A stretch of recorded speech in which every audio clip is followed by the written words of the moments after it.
interrupt you now. We're good this time. For those of you guys coming in, welcome. It's good to have you guys here. My name is Tim Schmoyer, and we are going to talk a little bit today about communicating with parents and teenagers throughout the week. This is something I've struggled with, and have actually put a lot of time into trying to track and evaluate what's working, what's not working.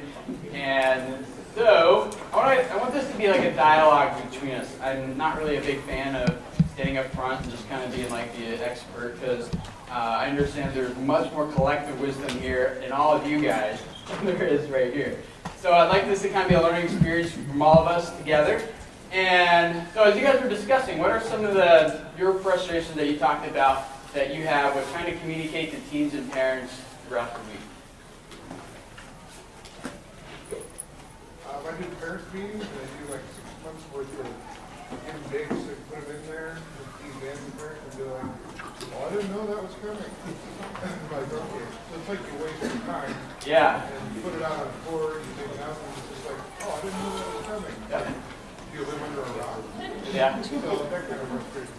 Okay. It's a different level. Some teenagers that adults that need no stuff for teens, so there's just some students that know, some aren't invited to certain, only leadership groups. Yeah. Sure, and I'll just be repeating these too. Back there we had like parent meetings and such, and you're trying to communicate it, and then after the meeting, when it actually comes up to the event, they're like, "Oh, I didn't know about that." And just like, "I told you," you know. And then yours, can you remember again? Different levels of communication. Certain leadership teams, certain teams that need no stuff, but not everybody. Gotcha. So there's some mass big things that need to go to everybody, and then there's some small little things that just need to go to like a smaller group of people.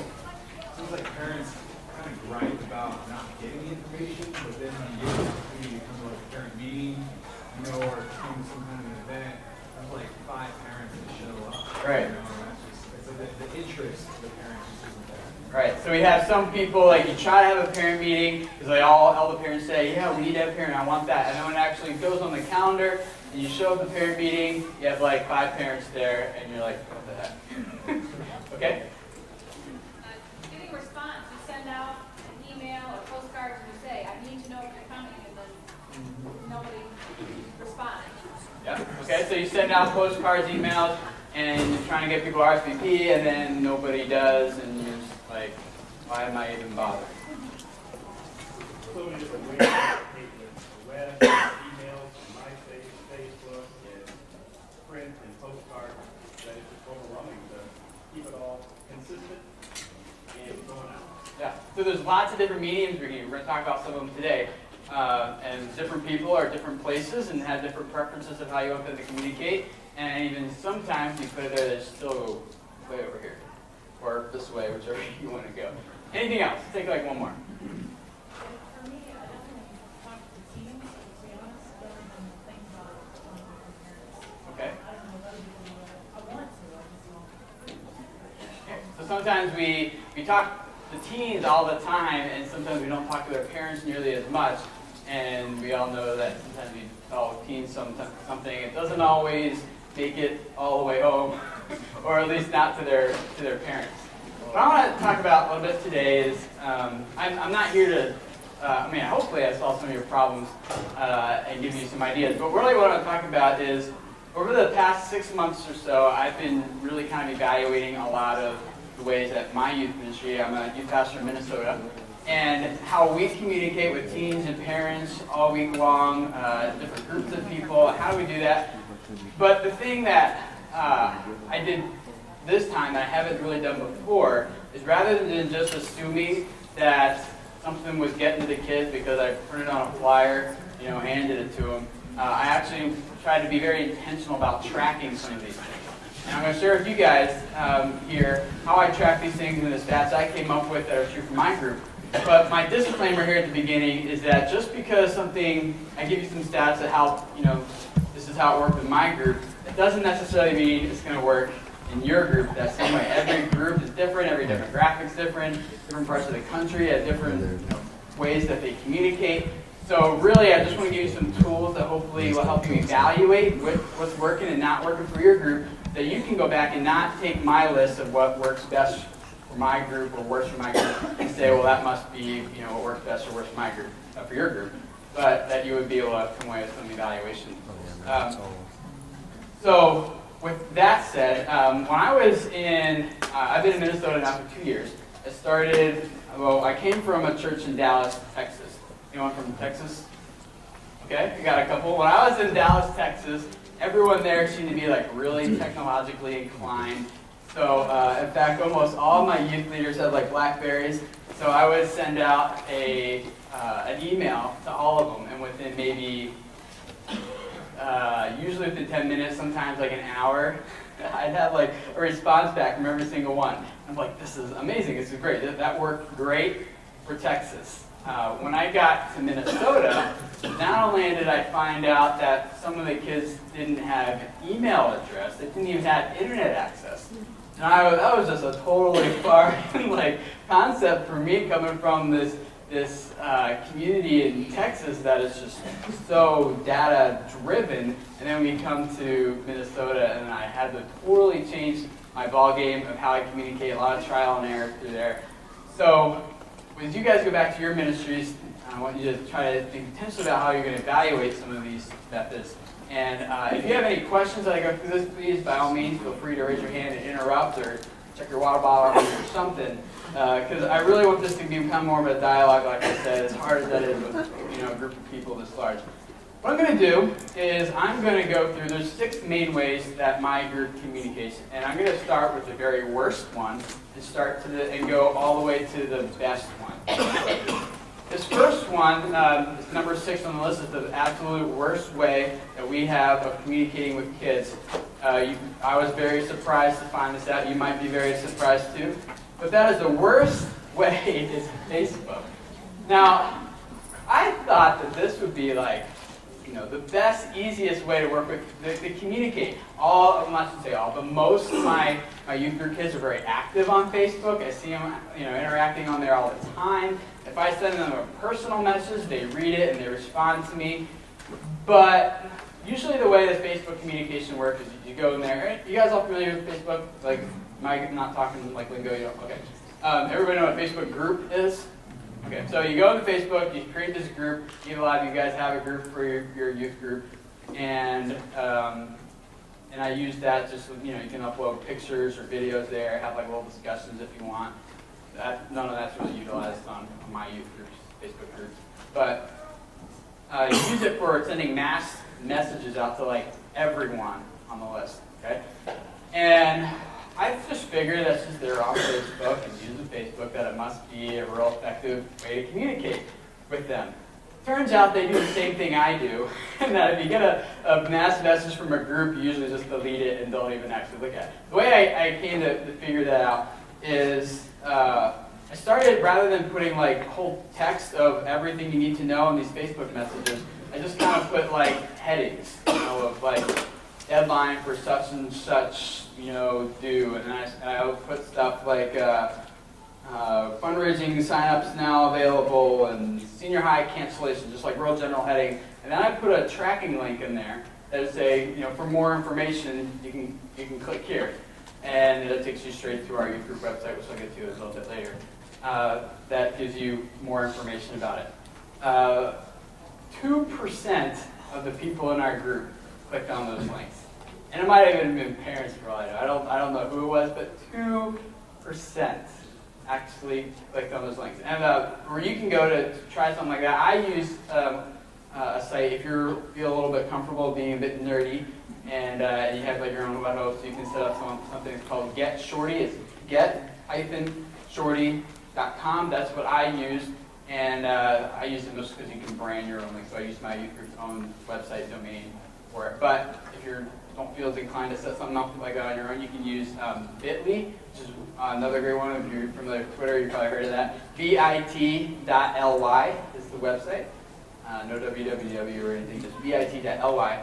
And you go there and you just take your link, let's say, to your web page that has all the details. You copy and paste it in there, and it'll shorten it and give you a different link. Just copy and paste that, paste it into your Facebook message, send it out, and then you can log into your Bitly account. You got to create an account there. you can log into it and it'll show you how many people clicked on it and where they clicked on it from, like it was from Facebook or if you send it on Twitter or wherever else you put it, it'll show you that. So that's how I came to know that only 2% of people were clicking on that link to get any sort of information. Now I can't track how many times it was opened or read, but 2%, come on, that's not even worth my time. So I don't really use the Facebook for our group as much just because 2% sounds really lame to me. The fifth one, any questions or feedback about Facebook? No? And most of you guys found it's kind of in your experience too, is send out mass messages on Facebook and you're like, did anybody see that? Some success? Okay, good. That went way too far. How about email? You guys have email lists that you blast everything to. 1, 2, okay, all right, more people. The primary audience of my Facebook group is mostly high school kids on there. The primary audience of the email is mostly parents.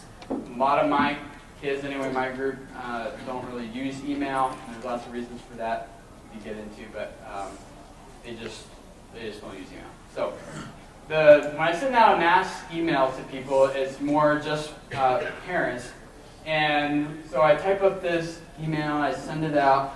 I had no idea how many people were looking at it, opening it, anything. So I use a service called FeedBlitz, EEDBLITZ, feedblitz.com. And there's lots of, FeedBlitz isn't the only one, there's lots of them. I'll share with you why I use FeedBlitz in a little bit, but there's like Constant Contact, there's lots of free services you can try out too, just Google around. And it keeps statistics for me of like I say, if I put a couple links in the email, it'll tell me how many people clicked on this link, how many people clicked on that link. But what I was just going for, I just wanted to see how many people were even opening the stinking email and looking at it in the first place. And so knowing that it was mostly parents who were reading these emails, I found that the open rate of when I send out these emails is about 20%. Now, compared to 2% from Facebook, that sounds amazing. That's 10 times better than Facebook was. But that still means that there's 80% of parents who aren't even opening my email. So I felt kind of, a little hurt personally, but 80% of parents weren't even opening my email. Now, the 20% who were opening them, I have no way of knowing if you go out through Outlook or Mail or Mac, whatever you use. You just kind of scroll through it and you accidentally open it, but you don't really read it, because it just marks it as read because you skip through it. So that might be part of it too. But even given the best case scenario that every single parent even looks at it, 20% of my group. So like I said, you use FeedBlitz to track and monitor that. You can use Constant Contact. And there's some other ones you can try to just Google around, like I got free trials, or just try using it for like a month, pay $10, whatever it is, for like 1 month of service, and just try it and see how many of the parents or whoever's on your email list are actually even looking at it and opening it up in the first place. Do you guys have success with email? Anybody here? Raise your hand. One? Parents? Okay. A little bit? Okay. Like what? So if you'd be asking for like a... Asking to sign up, you respond to it. Ask the general information. Yeah. People will send you out.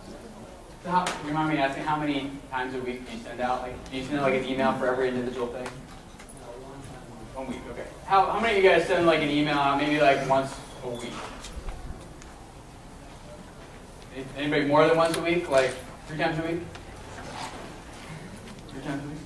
Okay. I found, and this isn't true, this is kind of different than everything else. Just generally speaking, overall, whatever that's for, the emails and notifications you get, I'm a blogger, this is where I'm getting this information from. So I have a lot of people on the email list that goes out from my blog. I found that if I start sending them out more than once a day, people start unsubscribing like crazy.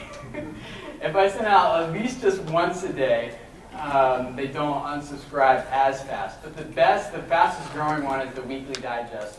When you can subscribe to get, like through my website, timshmurray.com, either just get daily updates or get like a digest that kind of just has a summary of everything that was on that week. That weekly one is growing by far the fastest. So I would kind of advise this, and I do this with my youth ministry too, is just sending them out like on a weekly basis. If you start spamming them, you know, they tend not to give them as much or put it off to later.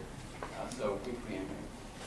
The fourth one, and you can't really see that too well, but is we have some things at our church. The primary audience here, we use the bulletin inserts and we use youth kiosk at our church. The primary audience here are first-time visitors and guests to our church who want to get information but aren't on any of our mailing lists.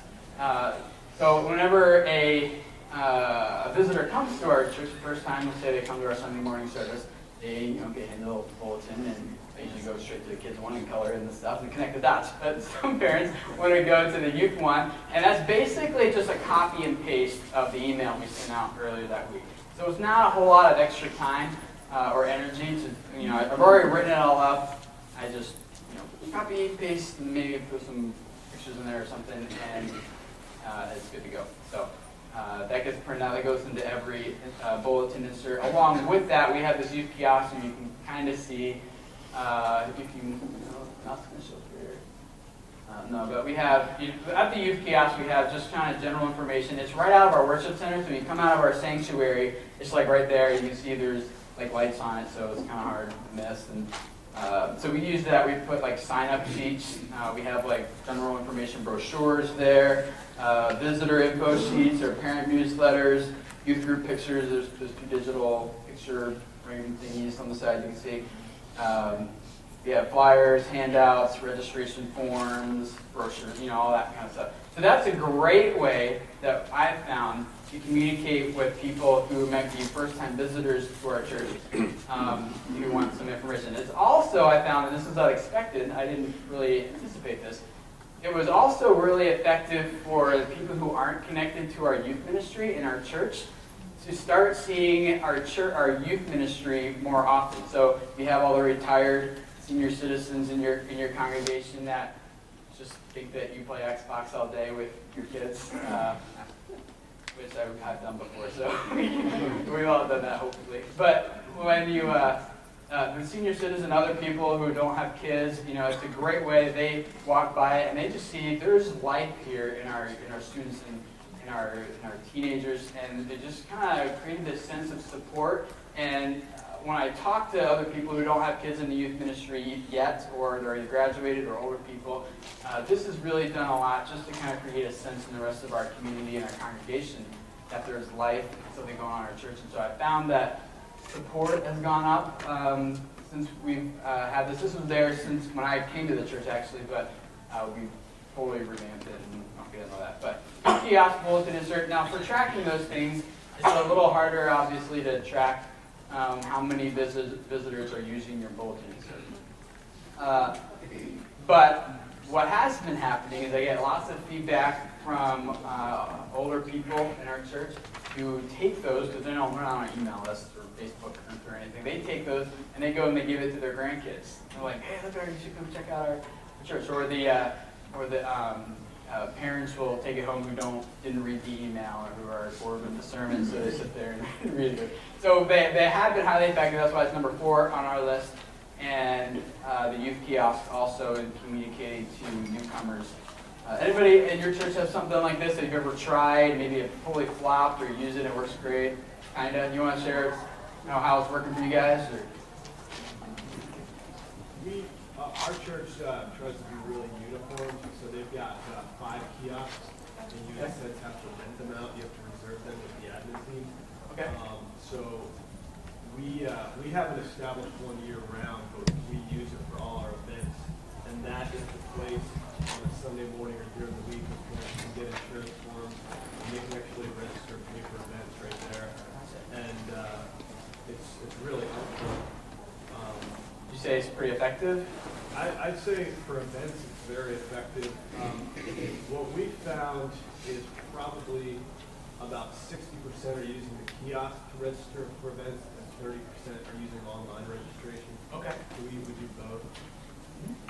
Cool. Anybody else gonna use something like this? We just started this new year, but we have it just right outside the sanctuary of our church. And every week we have a different youth volunteer that will kind of man the station. And during church, either we'll make an announcement or it's in the bulletin. If you're a new student here, we'd love to meet you. Come by and get a free gift. We give out a water bottle, and inside that, all like a calendar for the month. When we meet, different small group opportunities. So we've seen good response. So it's just because we want a water bottle or not, we don't care. But our youth leaders are kind of taking ownership, and they're getting to meet the students, and then they bring them to me to introduce them to first, versus the other way around. We got introduced them to the leaders. So Cool. And so it's been pretty effective for you. so far, Cool. Good. Let me move on to number 3 for us, and hopefully I won't go on this one too long. This is a screenshot of our website, our youth group website. And the primary audience here is parents in junior high. I don't know why it's junior high.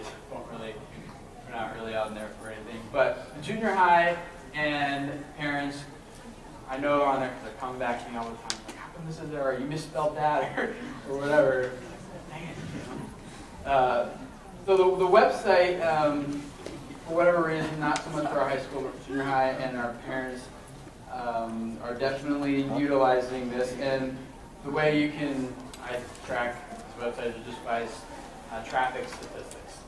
And so given the number of adults and kids who are connected to our ministry, given the amount of traffic that have on this website from our community, I block out anyone who's from Germany or, like, whatever, you're not here. And just like based on the IP address, like, you don't know IP address. It's like the identification of computers. Every computer has like its own identification online. So just based on those computers who are in our area, in our community, we have way many hits to this website than we have kids in the youth group. In fact, many times over. But what I think is most interesting is not that they just come and they like, okay, and they leave, but there's something when you track web statistics, it's called a click-through rate. And the click-through rate is, let's say I go to your site and I just look at the front page, that'd be 1. Okay? And then I say, I'm going to click on this and go look through there, that would be 2. Okay? And then I click on something else and go to another page, that'd be 3.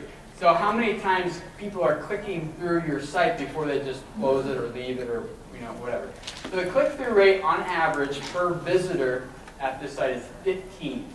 Now, that's really high for any website. At my blog at timschmoyer.com, the average click-through rate is about 2.3. Okay? So just from people in our community, this site is getting utilized tons. And so I try to keep it updated and make sure everything there is accurate. In fact, I even have help with someone else in our church who makes sure the calendar stays updated on there and everything. Now, if you don't feel so technologically inclined as, well, I don't know how to build a website, a couple options for you in case this is something you want to explore. But by far the easiest place to go just to get started is WordPress.com. And just how it sounds, WordPress.com. And it's a blogging, it's free. You can, if you feel like you want to get fancy and set up, mycoolchurchyouthgroup.com or whatever, do it. You can, it makes it real simple to do that too, and it's like $10, $15 a year or something like that. So it's pretty reasonable. And you can just use that to post updates to the front of your website. If you want to have pictures, you can do that easily. Videos, it works there really well. The reason I use, the other one too, besides WordPress that you can use is, I'm just gonna do a little self-promo here, is ministrywebsites.biz, and that's kind of a side project that I started for websites for ministries to kind of support some of the ongoing work I'm doing at timschmoyer.com. But that one runs about $29 a month, and I'm reselling someone else's content management system because it is just so drop-dead easy to make an incredibly looking website look so good and so functional. And so ministry website stuff is where that's at. But the reason I use FeedBlitz, to go back to the email, and again, I'm kind of explaining this so hopefully it makes your life simpler, because I don't want you to think, well, I can't do all that, like 6 different ways of communicating every week. Basically, I gotta type it up once and it goes all these different places, different ways. So FeedBlitz, if you're familiar with RSS feeds, it'll take whatever I posted this front page of my youth group website, and after give it like 10-15 minutes, it automatically generates it to an email and sends it out for me. So I don't even have to worry about it. I don't have this, it's just automatic.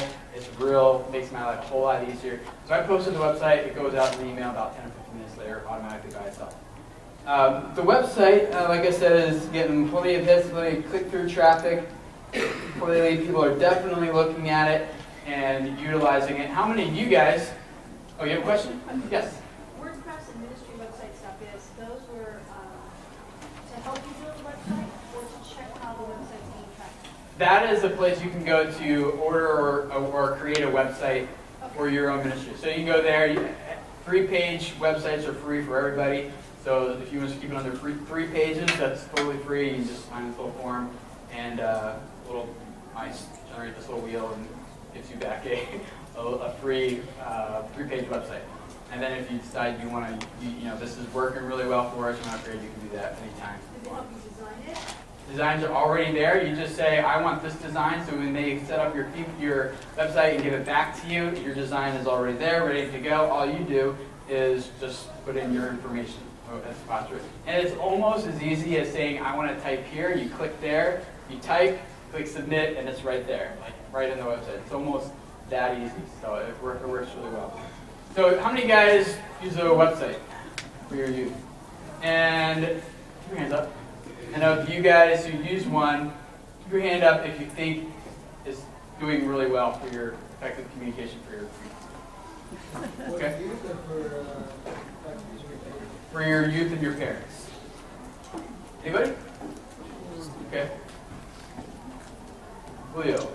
Yes. How's yours working for you? How is it working well? Well, it's similar to yours. The reason it doesn't work as well is my fault. I don't upgrade it as much. But I do in our, we have games in ours. And that's what it became. Like, it's a way that we go in, play games, and have bragging rights on who has best scores on Frogger or whatever it may be. But the news get up, and I do get feedback and responses from it. Yeah, you can find plenty of games for free. Just Google like Flash games or something, and a lot of them will have just like, you go to YouTube, you copy and paste the embed code and put it. It works the same way with Flash games, so you can find a lot of those on your site as well. Anyone else whose site is working effectively? Why? What is making it work effectively?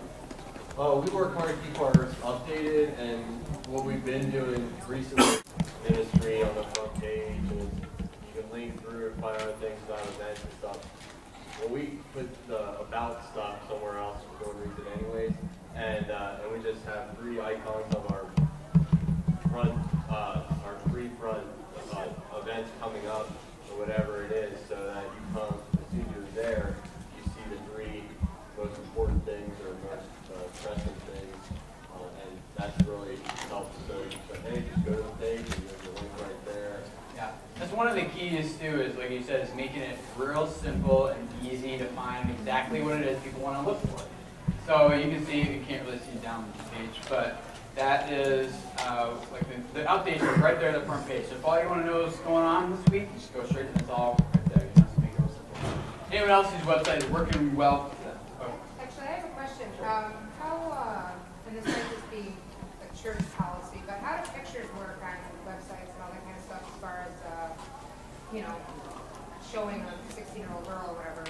I don't know any of that. And I think that's my biggest concern running a website is, do parents have to sign paperwork saying it's okay that kids are on the website? And, I don't know if that's a church issue or... Yeah, I'll give you my answer. Anyone else got an answer for it?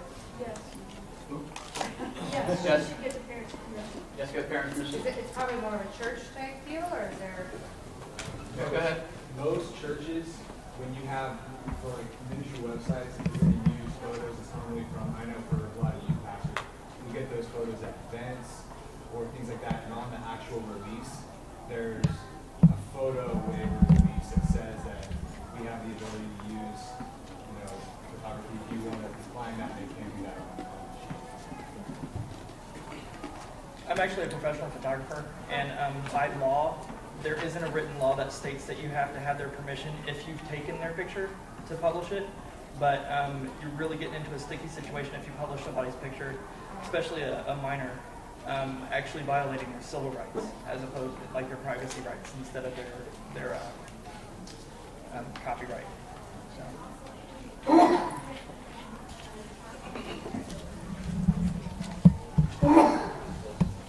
Okay. You said it's illegal if you have any kids who are in foster care or state custody, is that what you said?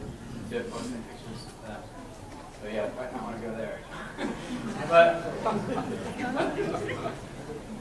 I get photos from iStock Photo. huh? And with stock photos. Okay. iStock is a place like if you just want a general picture of some random kids, you can go there and roughly like $1 a picture. Yeah, I mean, for us, we get the parents and students to sign off when their stuff goes in the paper, like all names when the people kids are baptized and things like that. But on our website, actually, our media gallery is really popular, and both parents and students, like it. I mean, I think some of it's just it's trust issue that gets developed. Yeah. You know what I mean? It's just on our website. They love going on there, being able to see a little retreat that just happened, or after the video or whatever. Yeah. So. And on our side, we have comments under the pictures too. So this is like the, oh, you look so, whatever. Like that. But to answer your question, I have seen some churches that have like, not like way out in front, but they're posted around any pictures we take of you. I have like a little disclaimer that's in there. I personally just put them on there. To be honest with you, I guess get into some legal issues, but the parents and the kids love it, and not once have I ever had any concerns expressed to me by any parents or kids at all. And that might be one of those things where when they do, it might be too late. But in fact, they're like, when are you going to post the pictures? Like, I'm like, oh, we just got back last night, They just want to, they want to see them. And the parents actually, what we did when we're on mission trips or we're gone somewhere, and I'm not going to explain Twitter, but if you're familiar with Twitter, I use that. And I post pictures and videos straight to the front page of our website through that. So right where there's that envelope and that text message where you can sign up for our mailing list or text message list, right above that black bar, there will be like the latest updates while we're gone. So constantly while we're gone, I'm just updating parents, and they love it, and they just want to see pictures. And in fact, sometimes we were doing this a couple of years ago. We were in New York, and someone paid like right there on the spot for our entire group to go see Phantom of the Opera on Broadway. And so we weren't quite sure if this was going to work out yet or not, but I posted on Twitter, and parents back home knew that the kids might be going to see this even before the kids had a clue. So the parents, they love it, and I guess they like seeing that their kids are safe too, so I post pictures in that way as well, and little short video clips. All right, let me move on. Video. I had just started using this, and my thought process was, there's a reason why YouTube is so huge and why kids spend hours and hours and hours on YouTube. So I decided, I'm just going to make a little youth group video of me sharing some announcements, maybe throw some other stuff in there for kicks, and use that. What I found was, if I stand up in front of the kids and make an announcement, they're all poking, tickling, and doing, no one's listening. But if I say the exact same thing up on a screen, everyone's like, I don't know what it is, but it works. And it's number 2 for our group. And it's doing online video announcements. And it just seems like everyone watches it. Now I try to add more to them than just, I'm going to give you a preview in a second, but I try to add more to them than just, me standing up there and talking. I try to add more value to them. For example, we do contests, and we do giveaways, first person that text messaged me, whatever. And We do highlights of past trips that we've been on. We do like, especially if you put different teens in it. So if you go up to like a kid and like record him or her or a group of them doing the announcements, and then you tag every single one of them in Facebook when you upload that video to Facebook, all those kids want all their friends to see it. And it shows up, if you're familiar with Facebook, that front homepage of all the latest news feeds. If you get a bunch of kids tagged in your videos, your videos show up and everyone's home feed to all their friends.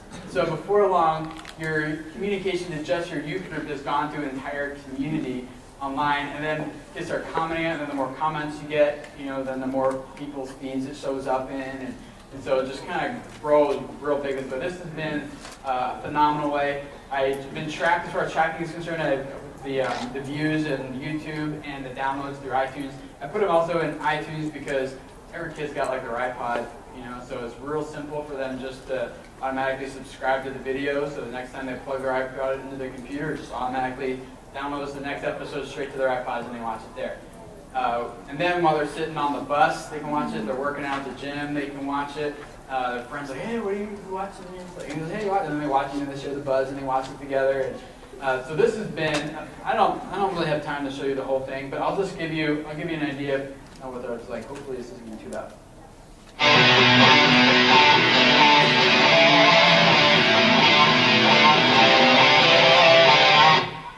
Hey everyone, welcome to another AlexandriaYouth.com video episode. We got a lot for you, so we're going to start right away with some news with LT. Well, hello everybody, it's so good to see y'all again. Did you miss me? I always like seeing you guys every time I get to see you. It's so much fun. Well, today I got 4 announcements that I need you to listen real carefully because they're all for the senior high. I don't know why we have nothing for junior high this week. But anyway, I want to get on with them really fast. So you high school kids, listen up really good because it is going to be a test. I'm just kidding, no test. Okay, first of all, the chick deadline is coming up on February 24th. You have $320 is going to be due on that day, February 24th. So if you already got the early bird, then you're already good. But if you haven't signed up or registered for chick yet, make sure you get $320 due February 24th so you ensure your spot to go to Chick 2009. Also, remember that you high school kids on March 1st are going to Arrowwood Water Park. There's going to be no senior high impact at church that week, so go to the water park instead on March 1st, Sunday, and be there instead from 5:30 to closing time. It's $10 a person, so just go have a good time and don't kill anybody or drown or anything like that, because that's not nearly as much fun as swimming, if you know what I mean. And also, March 15th is a chick fundraiser. We're going to have another cinnamon roll sale. So we'll find more details about that later, but March 15th, that Sunday morning, we'll be selling and baking cinnamon rolls again at church. So put that on your calendar. And last but not leastly, Move 2009 is coming up April 3rd and 4th. The registration deadline is coming up on March 16th, though. So get your form, pick it up at the church. You can find it at the youth kiosk. And get your parents to sign it, fill it out, give them your t-shirt size, and send $29. Check for $29 also, and then we will get you all signed up and ready to go to Move. You'll see more about Move a little bit later, but first of all, I'm like looking for something here. Where is it? It's not over there. I can't find my wrench. I think it's slipped under the car. So, I don't know where it is. Oh, there it is. It's down there. So, I'm going to see you guys later, and you all have a good week. Bye-bye. Now, love you all. See you later. Bye-bye. I really want you guys to put March 22nd on your calendars. I want you to really reserve that date, because on March 22nd, yes, like a preview of what we're talking about in senior high on the next Sunday. I'm trying to drive. And so whether it's we're trying to use like a video the ability to hear him any longer. on that, and so they have like 1 minute clips that we use. I'm gonna give that to the 5th person Here's the giveaway. who can correctly tell me speed limit on the sign of the Youth Bites video we just watched. Chad was driving along. Thinking of giving away. I have another one of these finger rockets to give away, and the way these things work, really easy. You put it on your finger, you pull it back, and you let her go, and she flies away. I'm going to give that to the 5th person who can correctly tell me the speed. So, have fun with that. And we have some YouTube videos that we Thanks for hanging out with me, guys. Our YouTube Usually the YouTube videos are just kind of goofy things that we, I find online of people doing stupid human tricks or something like that. This one's actually it's a highlight video because we're promoting this thing called Move. So this is a highlight video of our last trip to the year before, kind of reminding them what it was like, what we're doing there, and the fun that we had. That was amazing. It gets better too, but anyway. So yeah, we had a lot of fun. So those have been working great. I have a couple of things to say about it real quick. When I put them on YouTube, I put them, like I tag them with our city name and our state, so that people in our community find them and they're just like, what's going on in my area? And they search YouTube and they see all these videos of our youth group, and we're pretty much dominating YouTube for our area, so I put them on there every week. And so, in fact, it really has been a great outreach to the community. It was 2 or 3 Wednesdays ago. I was at church, and this guy I'd never seen before came up to me, and he's like, "You're Tim." And I was like, "Yeah." He's like, "Yeah, I recognize you from the youth group videos I saw." I was like, he's like, "I've never been to this church. I was just checking it out. Decided to bring my daughter and stuff. We're new to the area, and we wanted to, so we found that your YouTube video, thought it was great. So now we came to our church. So, and there's been other people in our community too who have like, hey, I noticed you. So I was kind of like, So I make sure I don't, screw up or say something blasphemous or whatever. Yes. Yeah, I was just curious because we've done a lot of video stuff and we know the time it takes. Are you part of a smaller church, or do you have a support team? I do all the stuff you see here. I do all of it myself. These videos, if we have time, I was going to demonstrate how I make them, and I was going to make one for you guys in like 5 minutes or under. These don't take a whole lot of time. I use iMovie for all this. If you have a Mac, obviously you know what that is. If you don't, then Windows Movie Maker works great to get started. It's free. It's on every Windows XP-based computer. No, I did that myself, and that was actually, I created that with LiveType, which comes on Macs as well. So what do you have a pretty much standard format, and you just Yep, that's why it goes, the first one took me about all day to make, and every consecutive one after that goes really, really super fast, because all I do is click and drag new video to overwrite the old spots, and then boom, so I think I spend maybe on each video per week now. You can see the actual talking time of me. I started out just using this little webcam right here in my Mac, just sitting there in front of my computer, just talking to it. And then as the videos grew in popularity, I upgraded to an actual real video camera and stuff. So you don't really need a whole lot of equipment just to get started. There's another youth pastor in our community who is starting to use this now, and he just stands there in front of a wall and just talks. And he said that the same thing happens for him too. He puts it on the screen, everybody watches. If he says it, saying nobody listens.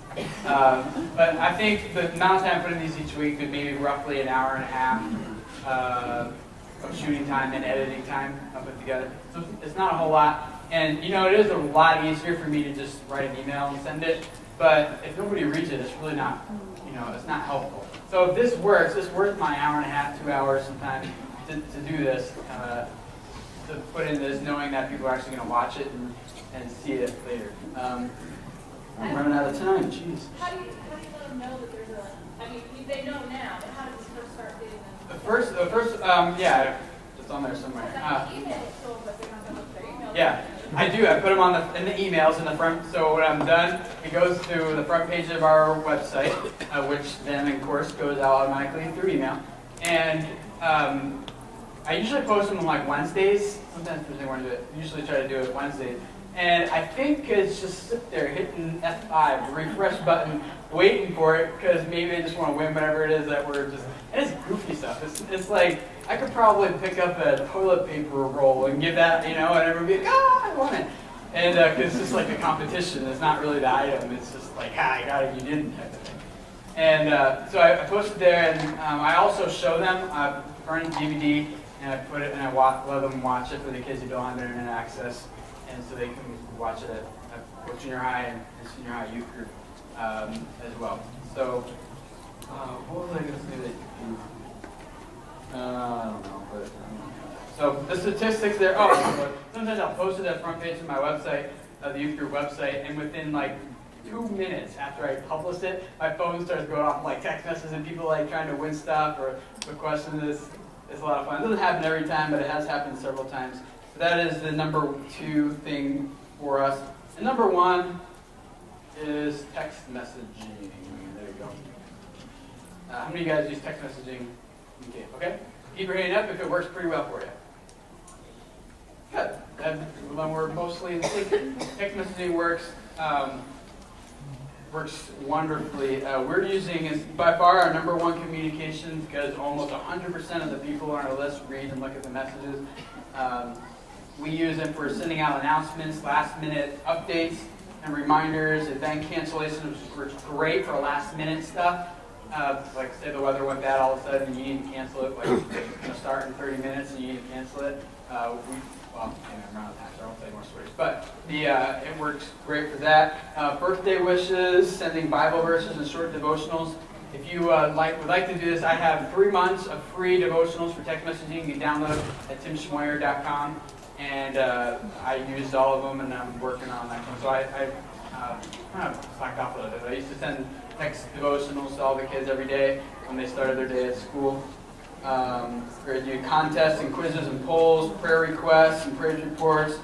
Do it to kind of promo the upcoming weekends, lessons, get feedback about ideas or ask a question. About a week or 2 ago, my wife and I, we just said, the kids, we live in Minnesota, so we get lots of snow days. So the snow, the kids out of school, we're like, well, let's just take some kids out to lunch. So I sent out a mass text message to everyone. The first 3 people to respond to this message will pick you up at 12:30 and take you out to lunch.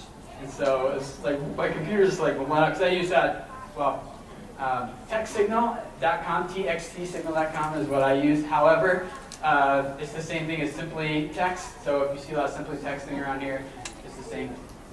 That's just Simply branded thing. So either one of those things, but Simply Text, you can use them and you'll be supporting things like this too. So that's what I use. It's real great. You can queue up messages to send in the future. So like I'm here right now, it's sending events and reminders out to them automatically without me being here. And so when I sent out that first 3 people to respond, my computer's lit up, and we just went and picked up the first 3 people that were on the list and said sorry to everybody else, and told them that they could meet us if they wanted to.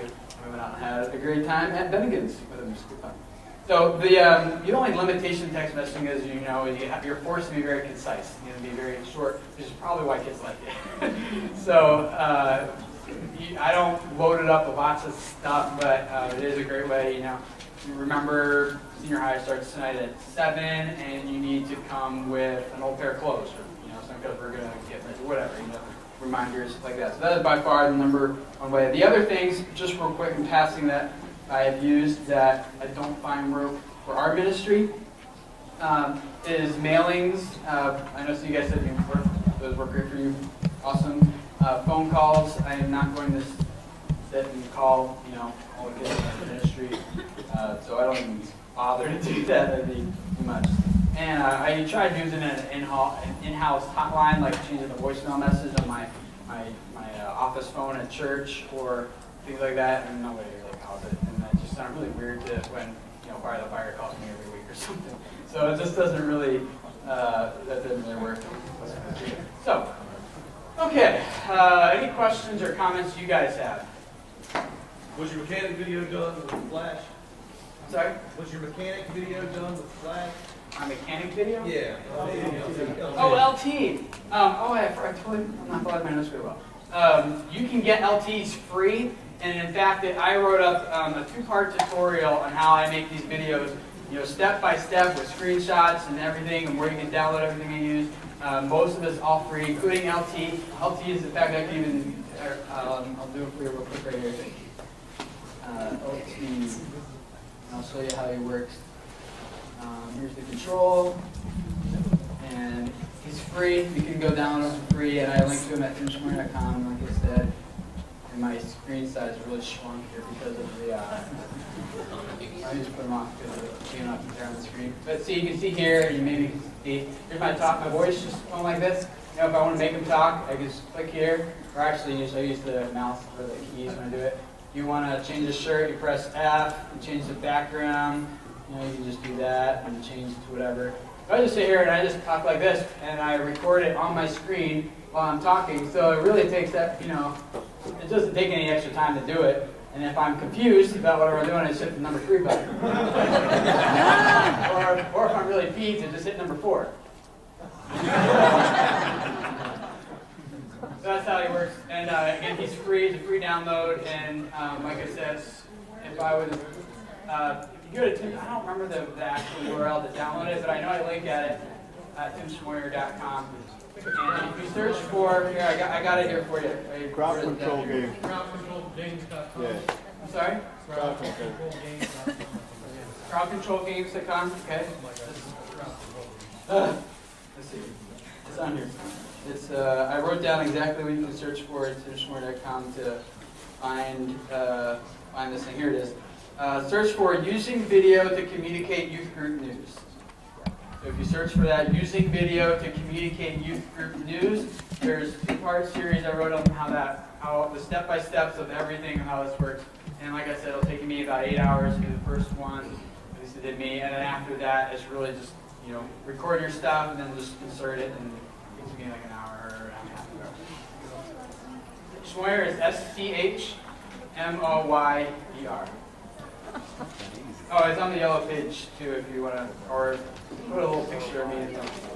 That's kind of weird. Okay, anything else? Any questions, comments? Nothing? Okay, does anybody want to make a real quick video for them real quick? I'll show you how they do this in like 5 minutes or less. And I'm going to be using iMovie, like I said. Who wants to go? Okay, come on. Yeah, I'm using 09 just because I upgraded my camera to HD high def now, and so that supports the high def thing natively format that I use. This is going to look really good. That's how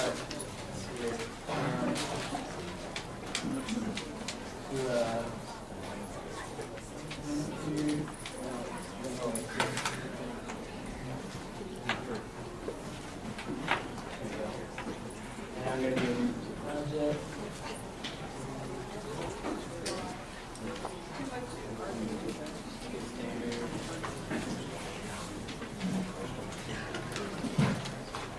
Okay, so what's your, first of all, I'm going to do like a little intro. So I'll just add some text here.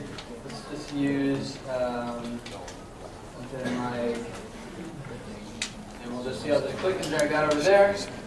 And let's pick about water background. And what's the name of your youth group? Reality. Reality? Yeah. See that? Yep. Okay. And then how about let's put some audio behind that. So I'll go here and I'll just find something short. What's this?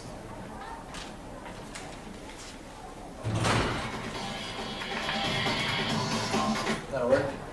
And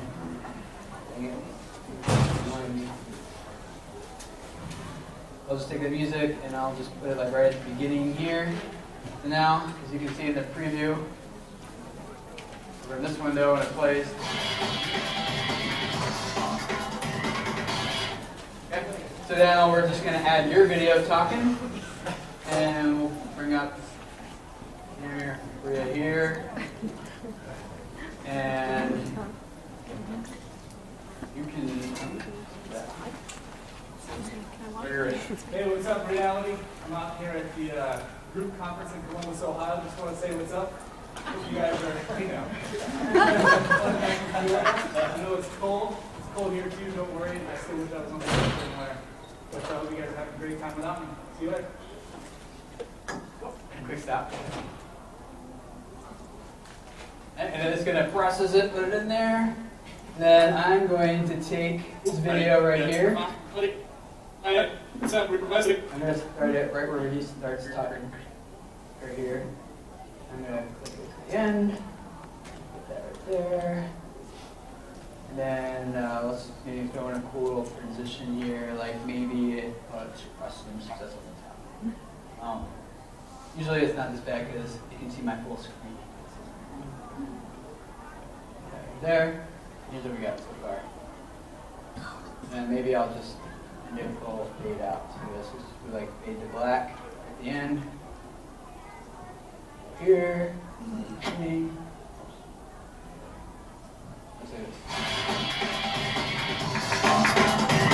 Hey, what's up, Reality? I'm out here at the group conference in Columbus, Ohio. Just want to say what's up.